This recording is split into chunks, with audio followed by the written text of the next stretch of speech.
네, 안녕하세요. 라신스 2030입니다. 오늘은 시황 얘기 말고 제가 투자하고 있는 종목인 반도체에 대해서 이야기를 나눠보겠습니다. 제가 오늘 드릴 말씀은 미래 반도체가 어떻게 변화할까, 어떻게 발전할까에 대한 제 생각입니다. 최근 삼성과 하이닉스가 엄청 핫했고 그게 HBM 때문이잖아요. 최근에 삼성이 HBM4를 이제 발표를 했고 그로 인해 구도가 조금 변화하는 것 같아서 한번 짚어보고, 두 번째는 로직 칩에 대해서 한번 확인을 해보고, 마지막에는 결국 승자는 누가 될 것인가에 대해서 이야기를 해보겠습니다. 우선 첫 번째는 그 HBM 구도 변화예요. 예. 뭐 다들 아시다시피 HBM3에서는 이 하이닉스가 압도적인 우위를 가져갔습니다. 그래서 HBM3까지는 이제 하이닉스 계속 먹고 있었는데, 이번에 HBM4로 오면서부터는 삼성이 조금 이기는 양상이에요. 왜냐하면은 삼성은 HBM4랑 4E는 이번에 D1C라는 최신 칩을 사용을 했고, 그 베이스 다이도 최선단에 근접한 4나노 공정을 사용을 했습니다. 반면 하이닉스 같은 경우는 D1B 칩을 사용했고, 한 세대 떨어진 칩이죠. D1B 칩을 사용했고, 베이스 다이도 4나노에 이제 좀 많이 못 미치는 12나노의 TSMC 베이스 다이 사용했어요. 그로 인해서 성능이 상대적으로 삼성전자 HBM4E보다 뒤떨어지게 되었고, 그래서 이제 HBM4E부터는 하이닉스도 D1C 칩 플러스 3나노 베이스 다이를 사용한다고 합니다. 그래서 기존에는 뭐 HBM3까지만 해도 뭐 D1B 내, D1C 내, D1A 내 이렇게 뭐 D램에만 좀 포커싱이 되었었다면은 HBM4부터는 이 베이스 다이가 중요해지고 있습니다. 베이스 다이가 왜 중요하냐면은 네, 이 HBM4로 오면서부터는 이 베이스 다이가 중요해지기 시작했는데, 이게 왜 중요해졌냐? HBM3까지만 해도 이 베이스 다이는 그냥 뭐 D램 컨트롤러 그리고 데이터 송수진 한 요런 간단한 역할만 했거든요. 근데 HBM4E로 오면서부터는 커스터마이즈드 HBM을 해가지고 이 베이스 다이가 일정 부분 그 로직 역할을 하는 거예요. 그러니까 지금 병목이 HBM에서 GPU로 데이터 보내는 데 있는데, 야 이거 그냥 데이터 보내지 말고 HBM 내부에서 좀 처리하면 안 되겠냐. 그러니까 좀 간단한 것들은 GPU로 보내지 말고 HBM 내부에서 처리할 수 있도록 하자. 즉 베이스 다이가 일정 부분 로직 역할을 하자라고 이야기가 돼서, 그래서 커스터마이즈드 HBM이라 부르는 것이고, 이 베이스 다이의 성능이 중요해지기 시작했습니다. 베이스 다이가 미세화되면 확 줄였잖아요, 선폭을. 이렇게 되면은 좋아지는 점이 IO 밀도, 그 한 번에 데이터를 보낼 수 있는 대역폭이 넓어지고요. 처리할 수 있는 로직도 좀 더 복잡해질 수가 있습니다. 그러니까 베이스 다이가 GPU의 역할을 일정 부분 할 수 있게 되는 거예요. 그러니까 프로세스 인 메모리라고 하는 핀 메모리가 되는 겁니다. 사실 제가 이 핀 메모리라는 단어를 1년 전에 그 카이스트 김정우 교수님 유튜브에서 좀 봤었는데, 이게 이렇게까지 빨리 실현이 될 줄 몰랐어요. 어느 순간 1년 만에 뭐 갑자기 HBM4가 나오더니 이게 거의 핀 역할을 하고 있다. 핀 메모리가 된 거죠. 아무튼 그 베이스 다이로 인해서 지금 HBM 판도가 좀 변하고 있습니다. 그래서 기사를 보면은 삼성전자 같은 경우는 HBM5에서 뭐 D램은 모르겠는데 이제 베이스 다이는 삼성 파운드리의 2나노를 사용한다고 해요. 이 삼성전자 2나노가 이 TSMC의 3나노 공정보다 못합니다. 예. 단적인 예로 그 테크몽님 최근 리뷰, 그러니까 그 핸드폰을 리뷰해 주시는데 엑시노스 2600과 스냅드래곤을 비교를 해보면은 엑시노스 2600은 삼성 2나노로 만들었고요. 스냅드래곤 8 엘리트 5는 TSMC 3나노로 만들었거든요. 성능이 이 TSMC 3나노가 더 좋습니다. 싱글코어 부분에서는 약 20% 차이가 나고요.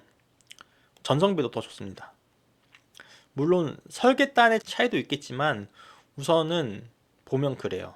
TSMC 산 M3P가 삼성 2나노보다 좋기 때문에 HBM5, 이 2나노 삼성 파운드를 쓰는 HBM5가 그 3나노 베이스 다이를 쓰는 뭐 하이닉스 HBM보다 좋지 않을 수가 있습니다.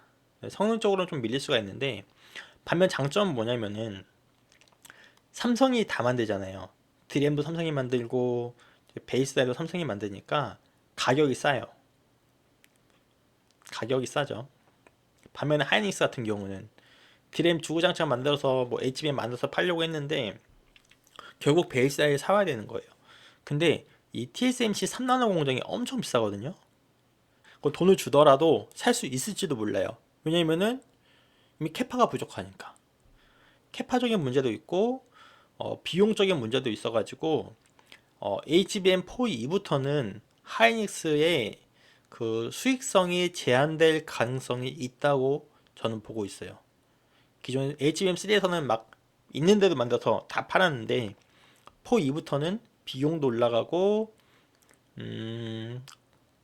공급량도 만든다고 해서 되는 게 아닐 수도 있다.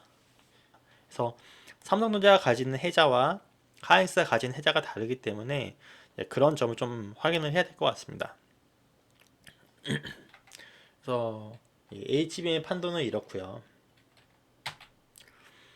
그래서 앞으로 저는 이 베이스 다이가 계속해서 해서 더 중요해질 거라고 생각을 해요. 결국 그러니까 HBM에서 GPU로 옮기지 말고 HBM 내부에서 다 처리해버리자라는 그런 니즈는 증가할 것이고, 그 니즈가 증가할수록 베이스 다이는 선폭이 줄고 더욱더 고도화가 될 거예요. 이러한 베이스 다이는 결국 로직 칩이기 때문에 로직 칩은 어떻게 발전될 것인지에 대해서 저희가 알아야 됩니다. 발전 양상은 총 4가지 부분으로 체크를 해볼 수가 있을 것 같은데, 첫 번째는 칩 단위의 변화고요. 그러니까 선폭이 줄어들고 이제 구조가 바뀌겠죠. 기존 핀팻에서 GAA 나노시트 구조로, 그리고 이후로는 뭐 추가적인 다른 구조로, 그래서 칩 단위에서의 변화가 있을 것이고, 칩 단위 변화하니까 생각난 건데, 그 삼성전자 2나노는 GAA 쓰고 있어요. 그러니까 나노시트 구조 쓰고 있는데, TSMC N3P는 아직까지도 그 핀팻 구조를 쓰고 있습니다. TSMC는 2나노부터 GAA로 넘어갈 것이고, 그거를 고려해 봤을 때 이미 TSMC가 성능이 우위인데 TSMC 2나노 넘어가면서 GAA까지 붙잖아요. 저는 그러면은 그거는 일종의 게임 체인저가 될 거라고 보고 있어요. 성능이 기존 거보다 훨씬 좋아지는 거죠.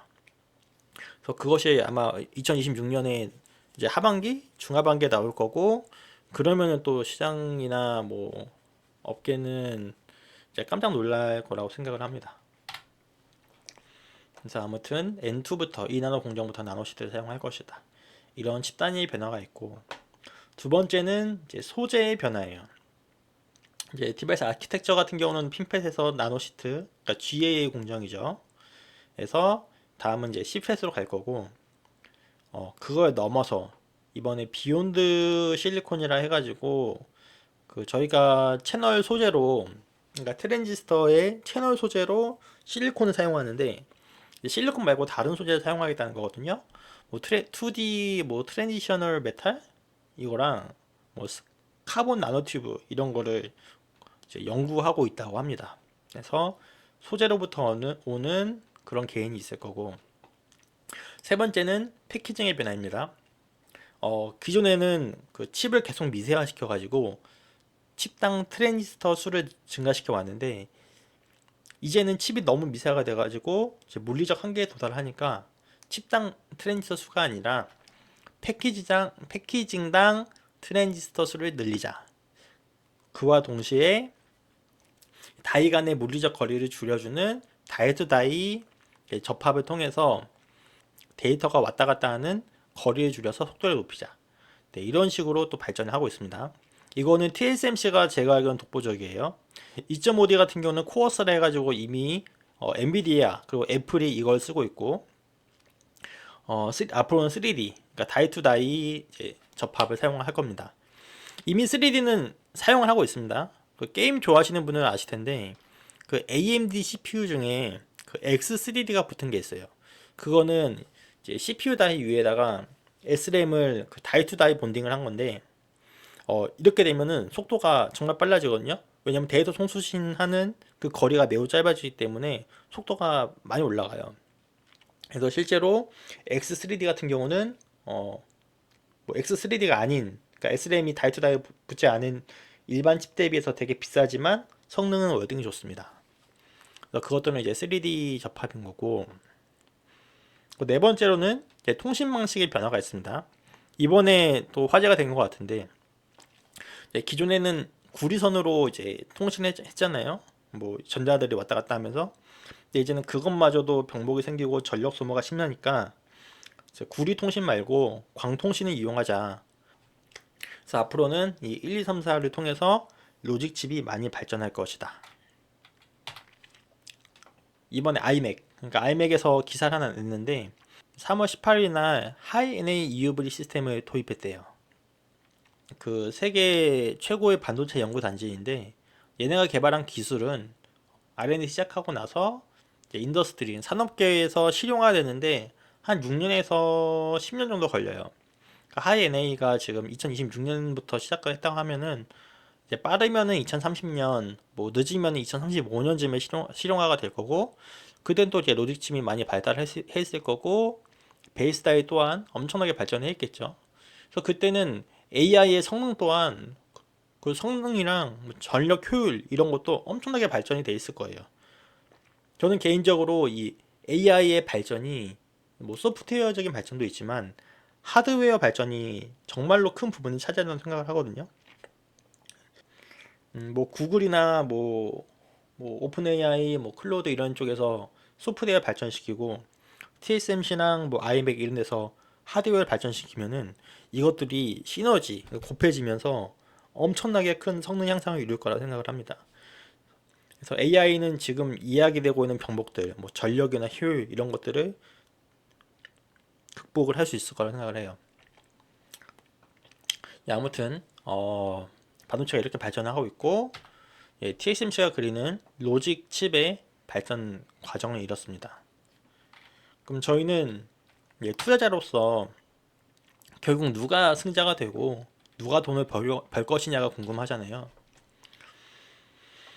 그래서 그걸 좀 따져보면은 앞으로 기존에 했던 내용을 좀 정리해보면은 뭐 베이스대가 중요해지고 있고 베이스다이는 로직 칩이고 이 로직 칩에서는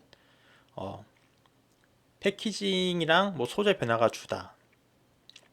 근데 여기서 따져보면은 패키징이랑 이런 미세화 뭐 이런 것들을 보면은 패키징은 점점 복잡해질 거고 그 칩 내에 있는 설계 또한 매우 복잡해질 거예요. 왜냐면은 디램 간의 통신도 해야 되고 뭐 어떤 거는 GPU로 보내고 어떤 거는 베이스다이에서 로직 처리를 하고 이런 것들 때문에 그 칩이 엄청 복잡해질 거거든요. 그러니까 칩이 복잡해지면은 돈을 버는 회사가 있습니다. 우선 설계 회사, 이거는 거의 뭐 기술적 해자가 되겠죠. 쉽게 따라올 수 없는 뭐 엔비디아나 뭐 칩 설계하는 팹리스들 이런 애들이 되게 중요해질 것이고 또한 설계 툴을 제공하는 시놉시스나 케이던스 또한 중요해질 것이에요. 그리고 그래서 결국 설계를 했을 때 누가 만드냐가 중요한데 이 만드는 게 TSMC가 너무나도 압도적입니다. 좋은 칩을 만들려면은 설계 잘해야 되고 좋은 소재 써야 되고 패키징도 잘해서 시너지를 가져가야 되는데 이 세 단계 모두에서 TSMC가 압도적이에요. 왜냐하면 그거는 이제 협업의 그 이유가 있는데 얘네가 미국에 이번에 그 팹 짓고 또 R&D 센터도 짓잖아요. 그래서 설계하는 애들 최고 설계 회사들 뭐 엔비디아나 애플 이런 데랑 직접적으로 그 협업하면서 시너지를 낼 수가 있을 거고 이번에 또 일본이랑도 협업하면서 소재 쪽으로도 개인을 얻을 수가 있어요. 패키징은 뭐 워낙 잘했고 대만 내에 패키징 생태계도 있으며 구축돼 있으며 또 일본에도 이번에 패키징 센터였나 뭐 그거 짓는다고 하고 아무튼간에 TSMC는 그 각 국이 잘하는 것들을 다 가져와서 시너지를 일으키고 있습니다. 그래서 이 로직 칩에 한해서는 TSMC는 계속 더욱 중요해지는 기업이 될 것 같고요. 하이닉스를 보면은 하이닉스는 이 TSMC에 그 메모리를 공급해주는 주요 업체가 될 거예요. 다만 이제 개인적인 생각인데 그 HBM3 때처럼 엄청난 수익성은 아마 못 올릴 수 있을 것 같아요. 뭐 최근 메모리 그 부족 현상 때문에 뭐 향후 몇 년 동안은 계속 높은 수율을 얻겠지만 결과적으로는 베이스타일이라는 것 때문에 수익성이 제한될 거라 생각을 합니다. 메모리가 사실은 독점이 아니에요. 마이크론도 있고 삼성도 있어요. HBM3에서 누렸던 그 독점적인 이익은 조금 어려울 수가 있을 거라고 생각을 합니다. 삼성은 좀 위치가 독보적입니다. 얘네도. 그러니까 TSMC처럼 로직을 잘하지는 않아요. 하지만 얘네가 잘하는 거는 설계 혼자 할 수 있고 그 파운드리 제작도 혼자 할 수 있고요. 패키징도 혼자 할 수 있어요. 그 메모리 반도체도 혼자 만들죠. 그러니까 모든 걸 다 혼자 할 수 있는 턴키 전략을 유일하게 구사할 수가 있습니다. 이렇게 되면은 그 원가 측면에서 이제 큰 우위를 가져갈 수가 있고요. 반면 기술력적으로는 조금 열이겠지만 모든 회사가 다 최고의 칩을 요구하는 건 아니잖아요. 이제 그런 칩들은 삼성에게 몰릴 거고 그래서 지금처럼 TSMC가 모천에 있는 칩들, 로직 칩들은 삼성이 2.8을 계속 가져갈 수 있을 거라고 생각을 합니다. 뭐 AMD나 테슬라, 그 엔비디아 LPU를 이번에 수주한 것처럼 말이죠. 그래서 제 생각은 이 TSMC는 계속 중요해질 것 같고 더욱더 중요해질 것 같고 삼성도 이 턴키라는 그 다른 기업이 가지지 못한 혜자로 인해서 되게 중요한 기업이 될 것 같아요. 반면 하이닉스 같은 경우는 조금 애매합니다. 그러니까 메모리 실력을 계속 키워가지고 삼성 대비 엄청나게 뛰어난 메모리를 계속 만들어낼 게 아니면은 이 구조상으로의 큰 혜자는 사실 저는 지금으로서는 안 보여요. 네, 이상입니다. 그래서 저는 TSMC에 투자를 하고 있고 뭐 들으시는 분들 중에 하이닉스랑 뭐 삼성 투자하시는 분들 많을 텐데 모두 잘 투자하시길 바라겠습니다. 예, 오늘도 들어주셔서 감사합니다.